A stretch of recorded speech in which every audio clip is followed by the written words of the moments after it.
Zenildo, vamos começar a tirar algumas dúvidas aqui. Eu vou tentar, de acordo com o que eu entendi, explicar a você algumas questões. E naturalmente, se você estiver satisfeito com a explicação, você me diz, senão você me explica o que ainda está faltando, porque de repente você não ter entendido direito a tua dificuldade. Mas vamos lá. Olha, o primeiro questionamento que você me fez faz um tempinho foi sobre os transformadores que nós estudamos lá, se eu não me engano, entre a aula 5 e a aula 7. Se eu não estou enganado, foram aulas 5, 6 e 7, inerente a trabalhar com esses transformadores, né?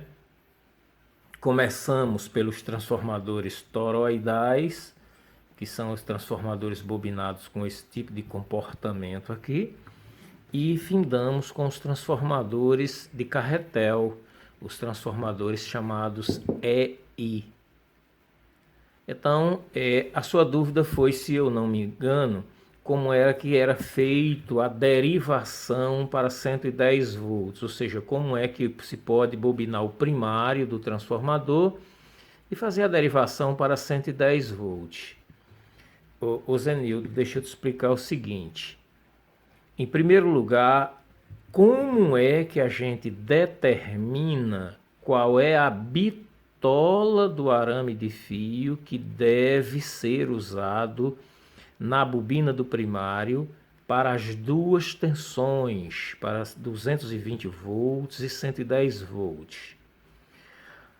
O fio, o arame de cobre da bobina do primário, vou puxar a câmera aqui um pouquinho para ver se eu chego mais próximo, ele deve ser calculado em função da corrente maior da bobina do secundário.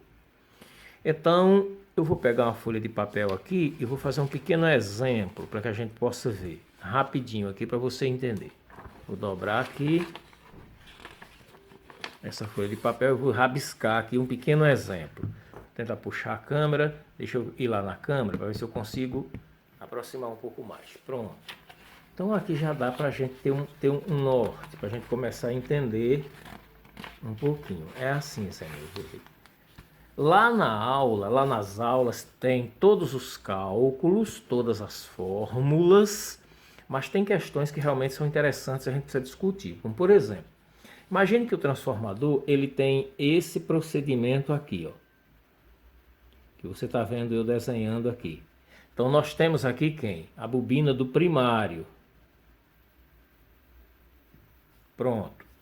A gente vai ter o núcleo de ferrite, no caso dos transformadores carretel, dos transformadores EI, né?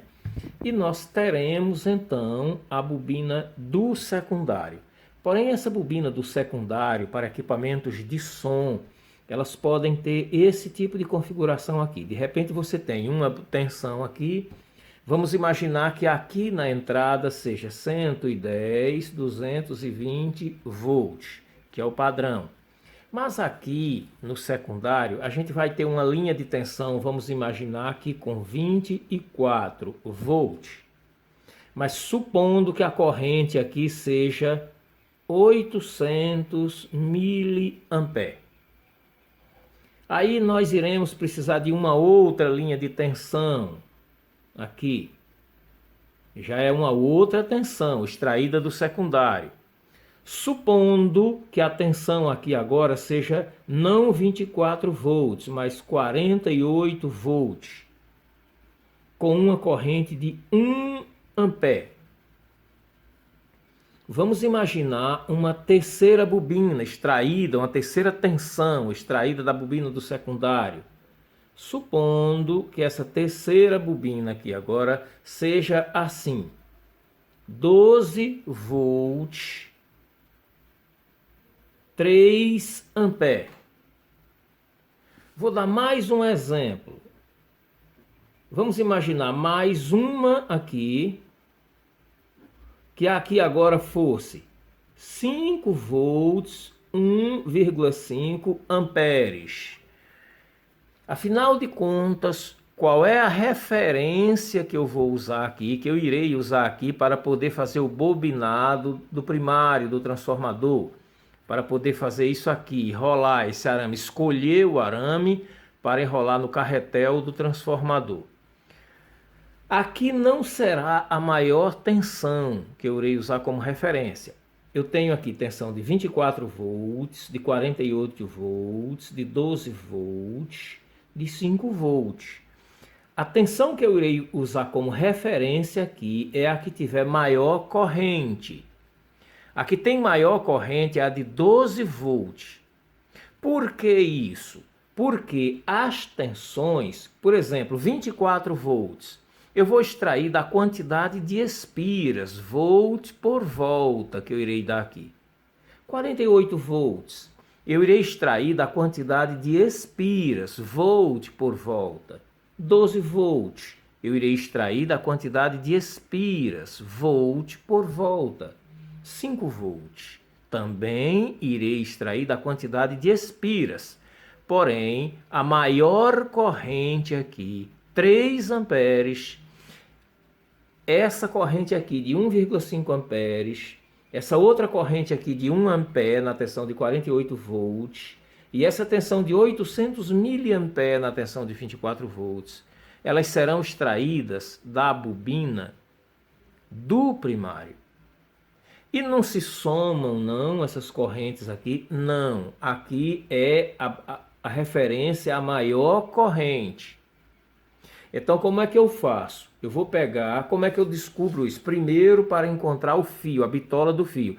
Claro que lá na aula nós temos as explicações técnicas, a maneira correta de se fazer o cálculo de área, como encontrar todas as informações aqui do carretel. Aí aqui a gente vai fazer o seguinte, ó. Eu vou pegar essa tensão de 12 volts. Eu quero quem? Eu quero encontrar a bitola do primário, porque através da bitola do primário é que eu irei encontrar a corrente. Então, por isso mesmo, eu preciso aqui descobrir a corrente que vai circular aqui. Eu pego a maior corrente aqui, que é 3 amperes, e faço isso aqui, ó. Eu quero descobrir quem? A corrente do primário. Eu não tenho a corrente do primário. Então, a corrente do primário, ela é dada pela uma tensão qualquer uma do secundário, desde que seja a maior corrente. Não é a soma das tensões, é qualquer uma. A tensão é feita, como eu expliquei, por voltas, por volt. A corrente não, a corrente é extraída daqui. Então, olha lá, a corrente do primário é dada pela tensão do secundário. Eu vou escolher a tensão que tiver a maior corrente, no caso aqui 12. Multiplicada pela corrente de secundário. Qual é a corrente de secundário que eu vou usar? Não é o somatório, é a maior. E dividida pela tensão do primário. Então, se eu pegar essa tensão de secundário que tem a maior corrente, que é 12 volts, e multiplicar pela maior corrente, que é a dela, 3 amperes, tem que ser a tensão e a corrente correspondente. Eu vou ter um valor aqui, né? Então, 12 volts, 3 amperes.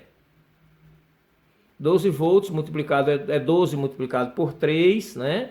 3 vezes 10, 30, 3 vezes 2, 6 daria 36, né? Então, eu teria 12, né, tensão do secundário multiplicado pela corrente do secundário. 12 vezes 3, 36.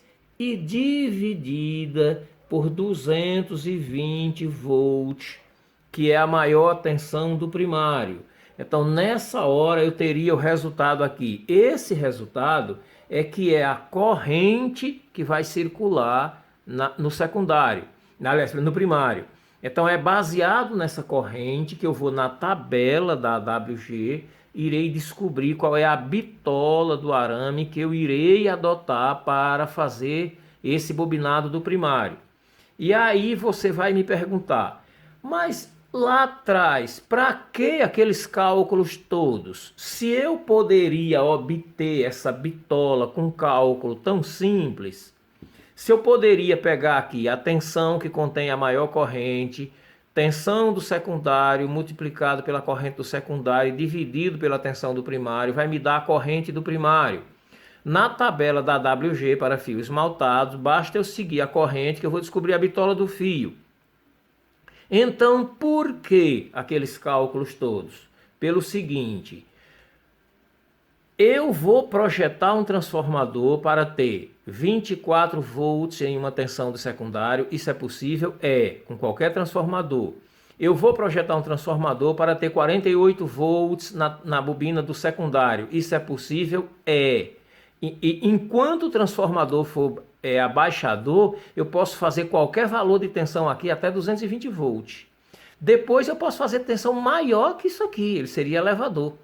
Mas aqui, veja só, eu posso fazer 24, eu posso fazer 48 volts por volta, como está lá na aula que a gente estudou. Eu posso fazer a tensão de 12 volts, a tensão de 5 volts. Mas a corrente elétrica depende exclusivamente da corrente elétrica que vai ser enviada pela bobina do primário. Então, por isso, eu preciso fazer esse cálculo. Só que tem um detalhe, quando eu calcular esse transformador aqui, eu chego num denominador comum. Eu vou chegar aqui, por exemplo, vamos supor, é uma suposição, eu não terminei o cálculo aqui, não fiz a soma, mas você sabe que vai ser tensão do secundário, a tensão que contém a maior corrente, multiplicado por essa corrente, ou seja, 12 vezes 3, que deu 36, dividido pelos 220 volts, que é a maior tensão que vai ser aplicada no primário. Vamos supor que aqui na tabela da AWG tenha me dado um fio 24. Um exemplo.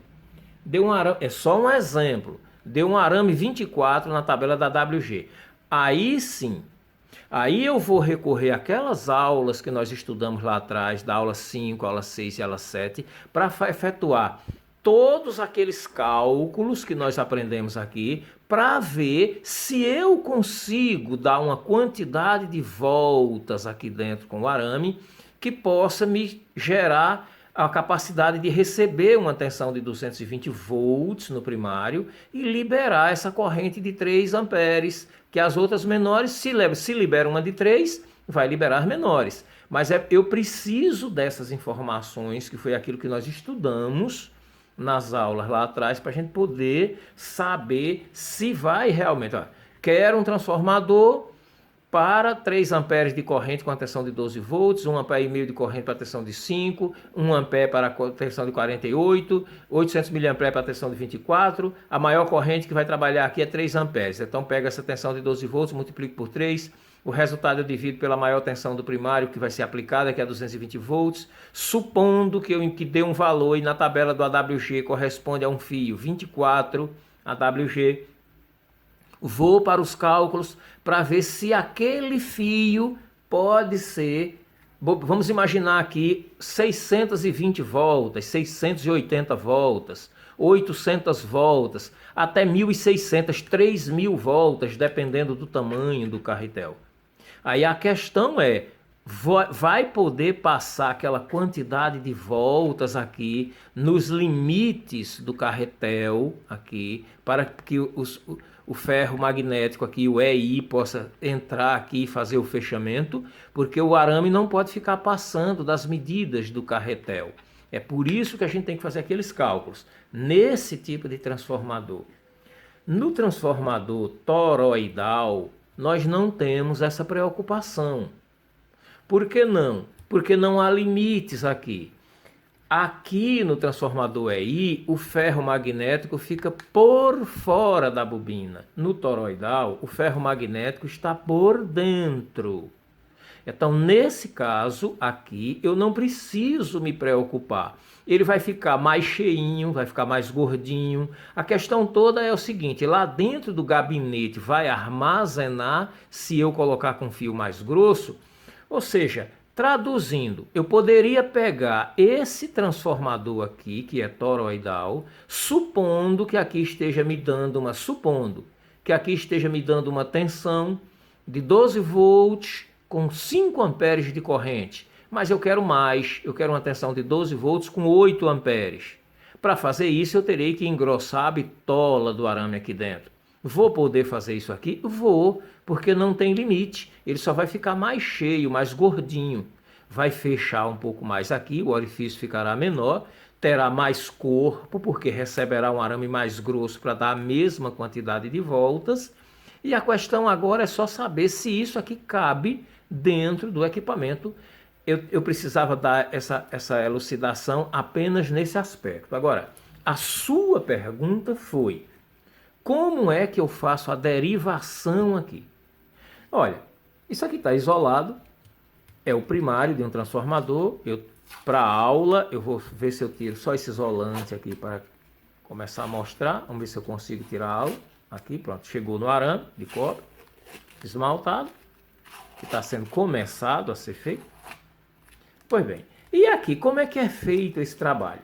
Vamos supor que isso aqui é o arame que eu escolhi para bobinar o primário do transformador. Supondo que eu comecei o bobinado por esse aqui e foi exatamente por esse aqui. Eu vou soltá-lo aqui, ó. Vamos ver se eu consigo. Olha lá. Eu comecei por esse, é o que vem de lá de dentro. Ó. Comecei por ele, por esse aqui. Então o que é que eu fiz? Eu peguei o arame aqui, fiz o cálculo transformador e nesse aqui, por exemplo, eu concluí que são, nesse aqui, 620 voltas. O que é que eu fiz com o arame? Com esse arame aqui. Olha lá. Supondo que eu comecei aqui, são 620 voltas. Eu tenho duas tensões para ser aplicadas, 110 ou 220 volts. Então, quanto é metade de 620? 310. Então, eu vou chegar aqui e vou dar 1, 2, 100, 200, 310 voltas. Quando chegar em 310 voltas, que é a metade, o que é que eu faço? Isso aqui que você viu, ó, puxo uma derivação. Puxei uma derivação e foi o que eu fiz aqui. Puxei uma derivação. Observe que aqui é a ponta do arame, mas aqui o arame não está cortado. Eu fiz isso aqui, olha. Puxei uma derivação. Foi isso que eu fiz. Quando deu 310 voltas, eu puxei uma derivação. E agora continuo bobinando, dando mais 310 voltas. No final, eu terei essa condição aqui, que você está vendo agora. Vou isolar para cá. Pronto, é o primário. Então, eu tenho, o que é que eu fiz?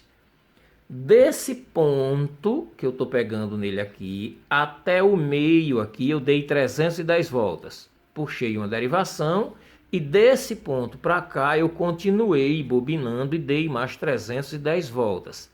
Nessa hora, eu fiz o transformador, a bobina do primário do transformador para as tensões de 110 e 220 volts. Agora, vem a outra questão. Qual é a outra questão? Na maioria dos transformadores, a gente vai encontrar 3 fios aqui que o fabricante coloca. Ele coloca um fio preto, geralmente um fio marrom e um fio vermelho, indicando que de preto para vermelho você liga 220 volts e de marrom para vermelho você liga 110. Ora, isso é apenas um guia para quem não conhece, não tem prática com transformador. Primeiro vamos adotar o seguinte: o que é isso aqui? É uma resistência. Essa bobina aqui é uma resistência. Segunda lei de Ohms. A resistividade de um condutor é diretamente proporcional ao seu comprimento e inversamente proporcional à sua área de secção transversal. Logo, a quantidade de voltas dadas aqui por metro e por quilômetro vai gerar uma resistência. Eu terei metade da resistência do meio para cá e metade da resistência do meio para cá. Isso agora para mim não faz diferença. Eu posso colocar fase aqui e neutro aqui para 220 volts. Eu posso colocar fase aqui e neutro aqui para 110.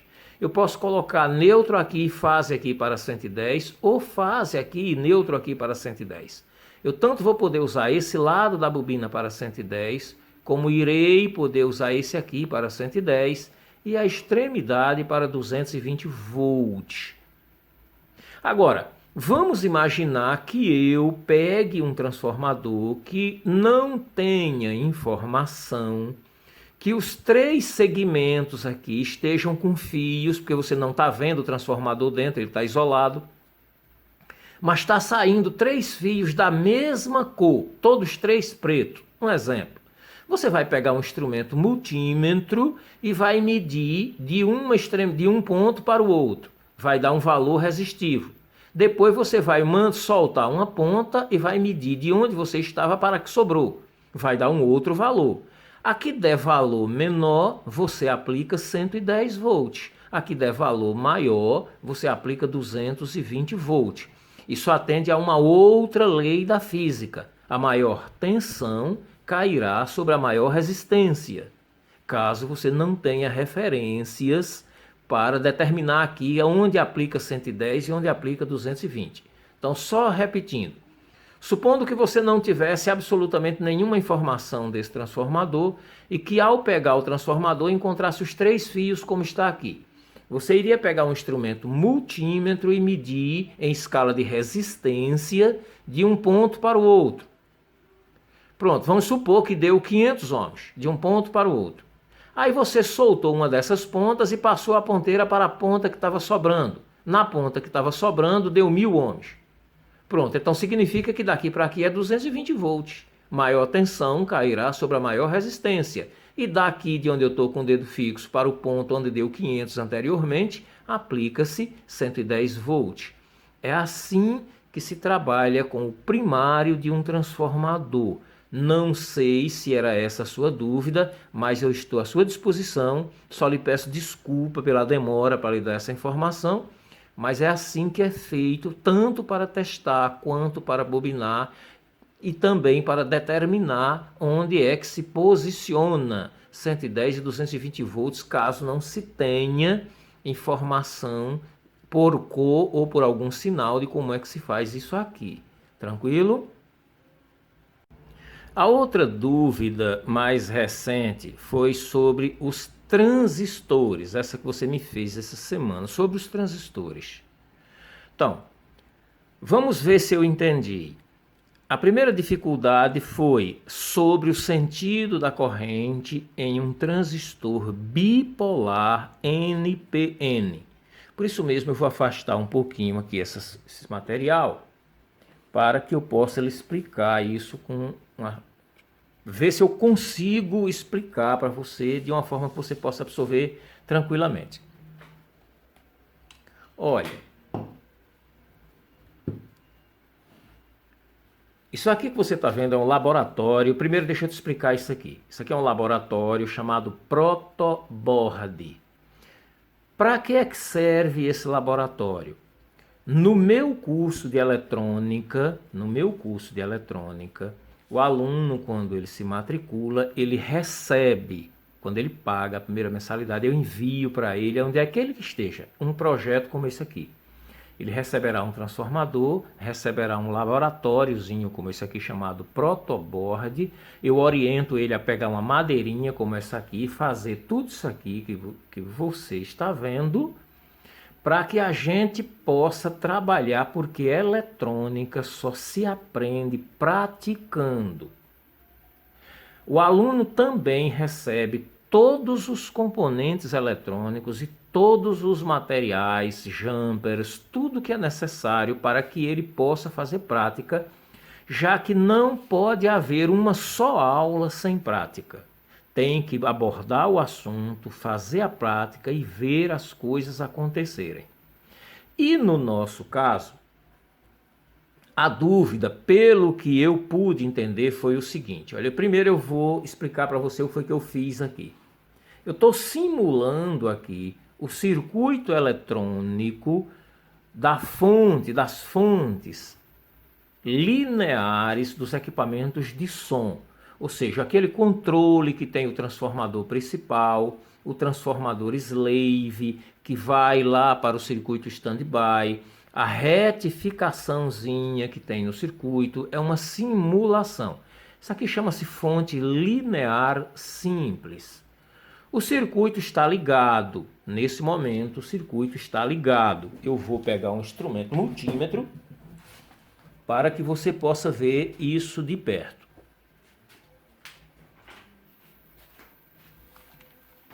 Com esse instrumento aqui, eu vou configurar em escala ACV 750, vou posicionar o instrumento aqui e vou lhe mostrar que o circuito está recebendo corrente elétrica. Olha lá. 200, deixa eu tirar o multímetro do contraste da lâmpada, aqui, 238 aproximadamente. Na verdade não é 238, é 220 volts. E por que então está oscilando desse jeito? Por que deu 238? Porque esse tipo de instrumento, quando ele tem falha na bateria, quando a bateria começa a perder carga e baixar sua tensão do nível de 9 volts, a tensão ela é alternada. Quando a gente mede, ela tende a dar mais alta, sempre mais alta.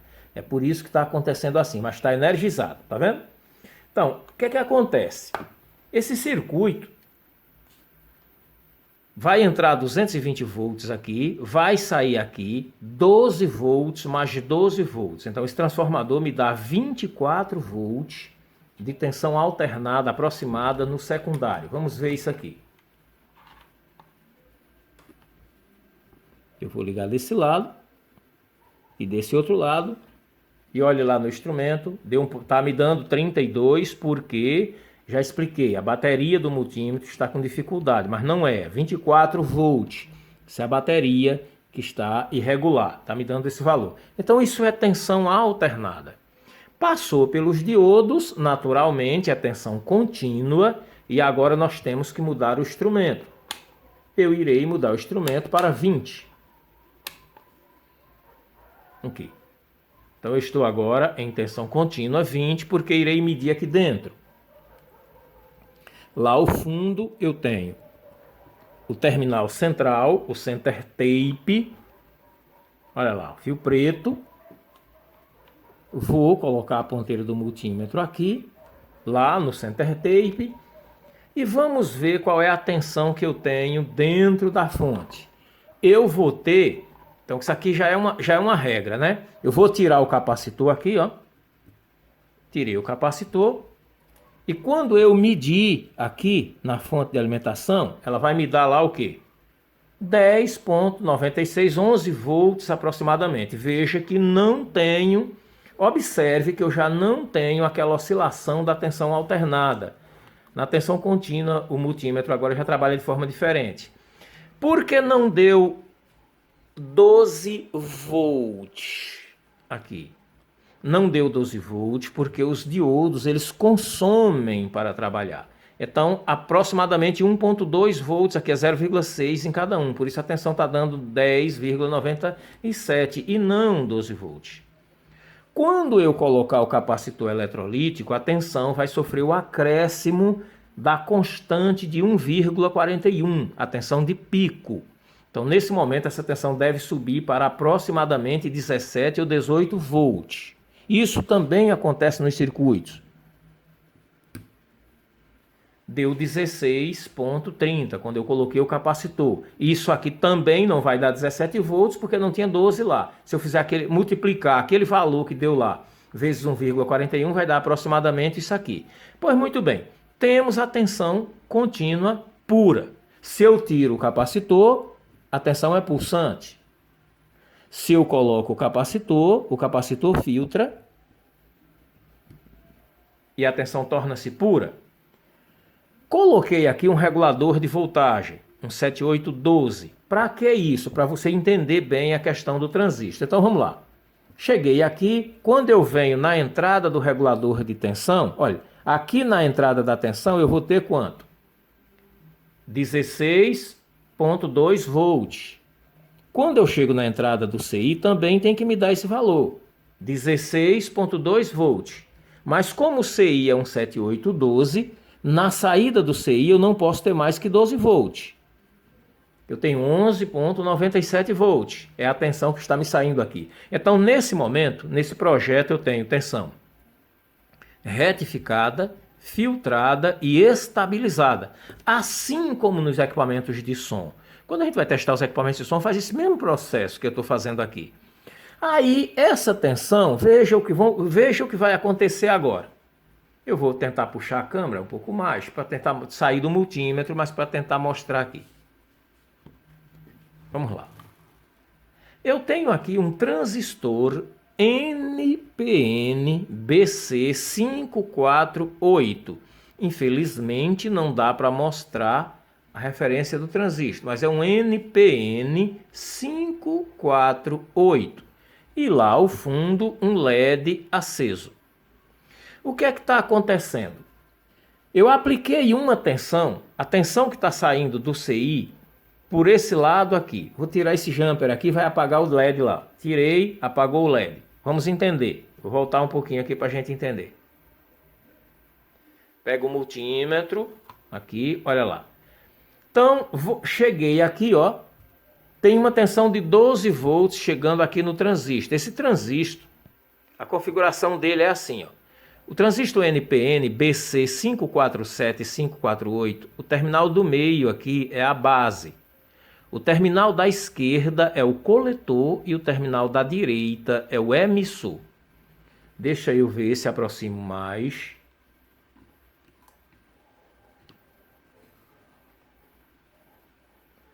Vamos ver se eu consigo mostrar bem de perto para que você possa ver. Pronto.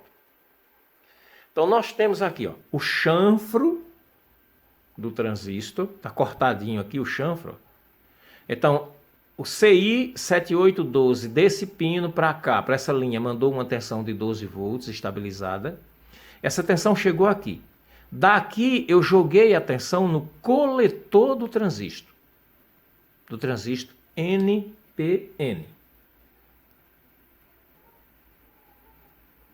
Quando eu vou para o multímetro agora, vamos tentar aproximar. É um pouquinho difícil, mas dá para mostrar. Então eu chego aqui no coletor do transistor, aqui no coletor. Quando eu toco no coletor do transistor, olha quanto tem lá. Praticamente 12 volts. Se eu chegar na base desse transistor e tocar agora, qual é a tensão que eu encontro? Vou tocar nela mesmo, na base. É 0, não tem tensão. E se eu chegar no emissor, olha a tensão que eu encontro. 0, 0,4, mas na verdade esse valor aqui sempre vai dar isso, nunca dá 0, totalmente 0. Mas a gente considera 0. Então aqui, olha só. Tem tensão no coletor do transistor, mas não tem tensão na base. Se não há polarização de base, a tensão não passa do coletor para o emissor. Não passando do coletor para o emissor, não haverá retenção pelo resistor que está aqui, que não haverá circulação no LED, que não irá acender. Porém, do mesmo CI regulador 7812, eu coloquei um jumper para cá e esse jumper aqui, ele está justamente para que eu possa levar essa tensão de 12 volts até o resistor, para que o resistor retenha 11,4 e chegue 0,6 volts aproximadamente, que é a tensão correta caso o emissor esteja aterrado. Aqui. E também controle a corrente base emissor, para que possa passar tensão de coletor para emissor. Vamos colocar o jumper para a gente ver o resultado. Então vou chegar aqui, eu vou pegar o jumper. E quando eu tocar o jumper na base, no resistor da base, deixa eu ver se eu consigo fazer sem distorcer a imagem. Olha lá, vou aqui, cheguei na base, toquei. O LED acendeu. Por que o LED acendeu? Peguei uma pinça agora para mostrar, que fica melhor. Vou tirar novamente. Olha lá. Tirei. O LED apagou. Quando eu joguei tensão na base, o transistor polarizou a base e agora ele pode entrar na região linear de trabalho, ou seja, vai ter 12 volts aqui e uma tensão menor aqui. Ele pode entrar na região de saturação, ou seja, quando a tensão de coletor vai ser praticamente igual à tensão do emissor. Vamos ver em que região está esse transistor. Isso tudo a gente tem que fazer no equipamento. Então olha lá, vou medir a tensão do coletor, Lá no multímetro tem quanto? 11,9 volts. Se a tensão do emissor estiver próximo disso, o transistor está na região de saturação. Olha lá, 11,25.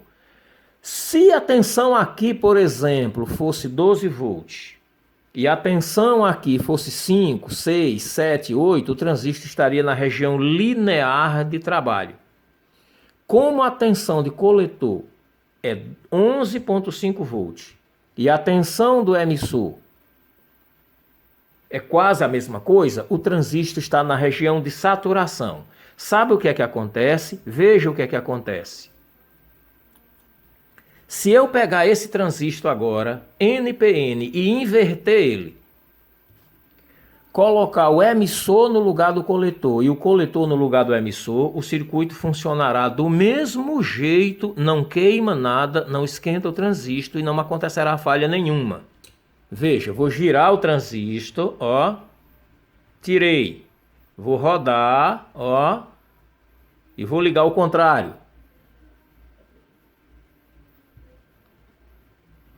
Olha lá, o LED aceso do mesmo jeito. Vou virar aqui ao contrário agora para você ver, ter certeza de que eu fiz isso. Olha aqui, ó. Observe o chanfro do transistor, está ao contrário, está aqui para fora, ó, o chanfro. Isso quer dizer que o coletor está desse lado, o emissor está desse e a base é no meio.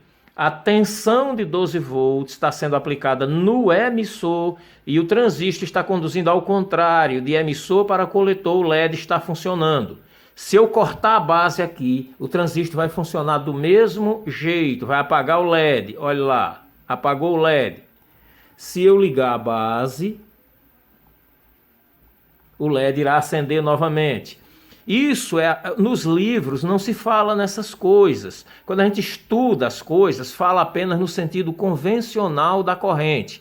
Mas um transistor NPN, ele pode trabalhar na região linear de trabalho, na região de corte, na região de saturação. Ele pode trabalhar com a base aterrada, base comum, com o coletor aterrado, coletor comum, ou com o emissor aterrado, emissor comum.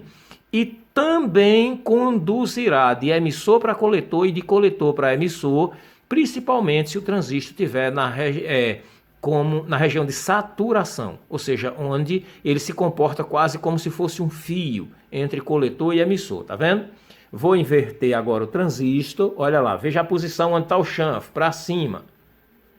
Aqui agora coletor desse lado e emissor do outro, vou inverter.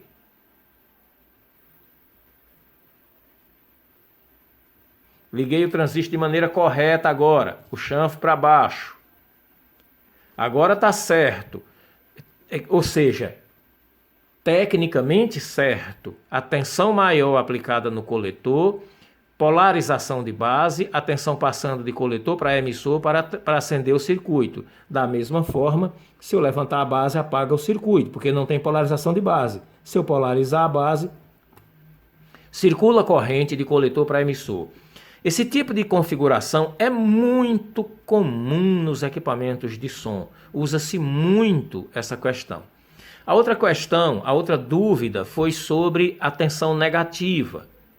Olha, a tensão negativa nos circuitos de áudio, ela é da mais absoluta importância, porque lá no circuito de áudio, eu não sei se eu já dei essa aula, mas ela vai, se não dei, ela vai vir pela frente, onde nós falaremos dos amplificadores operacionais. Amplificadores operacionais, eles trabalham com portas lógicas. E portas lógicas precisam, na maioria dos casos, de pulso negativo, que é feito a partir da tensão negativa. Então eu vou ter amplificadores operacionais que não dependem de tensão negativa dentro dos equipamentos de som. E terei amplificadores operacionais que dependem. Por isso mesmo tem que ter, no equipamento tem que ter center tape, tem que ter tensão positiva e tem que ter tensão negativa. Se tiver mais alguma dúvida, se ficou mais alguma coisa que você não entendeu, não tem problema, é só você me perguntar e eu te explicarei novamente, tranquilamente, ok?